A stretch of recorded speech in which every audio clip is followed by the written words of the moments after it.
Hi everybody, today we're going to find probabilities using the standard normal distribution in Desmos. When we get to Desmos, we'll look at a lot of probabilities. Because we're looking at a standard normal distribution, we use z-scores, and the z-scores just represent how many standard deviations we are from the mean. Because the mean is 0 and the standard deviation is 1, it's really easy to use the standard normal distribution. The z-scores will look just like the tick marks that we see on the x-axis, so we'll be able to tell how far away we are from the mean. Positive will be on the right, negative will be on the left. Greater than will shade to the right, less than will shade to the left, and then when we have two numbers, we'll have shading between those two z-values. When we go to Desmos, we have two ways to bring in the normal distribution. One way is to open the keyboard, go to the functions, and scroll down until you find distributions. We'll click on the first one that says normal dist. Your second choice is to go into a line and just type in normal dist. Once you enter normal dist, you'll put a parenthesis, which tells Desmos that you're doing a normal distribution. Let's hit the zoom fit to get a better view of our bell curve. Notice under normal dist, it says the mean is 0 and the standard deviation is 1. This tells us we have a standard normal curve. You can see the mean, median, and mode at 0, and then our standard deviation is 1. The first probability we want to find is the probability that z is less than 1.25. We'll click the arrow by cumulative probability. Then notice there are two things we need to fill out. It looks at a region. Do we want inner, outer, left, or right? Because we're doing less than, it means we want to the left.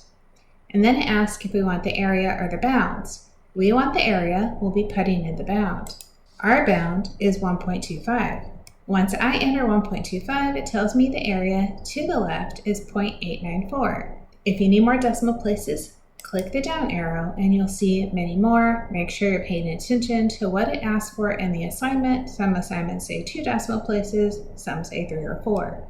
Our next question says the probability that z is greater than 0.47. Greater than goes to the right.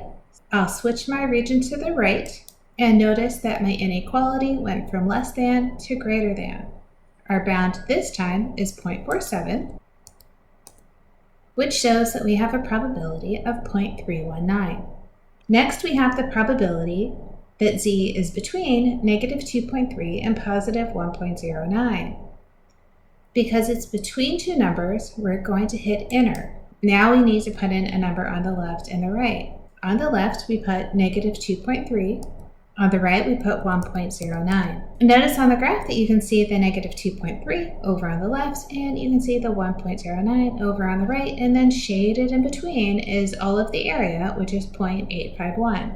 Next, we're doing probability that z is greater than negative 2.18.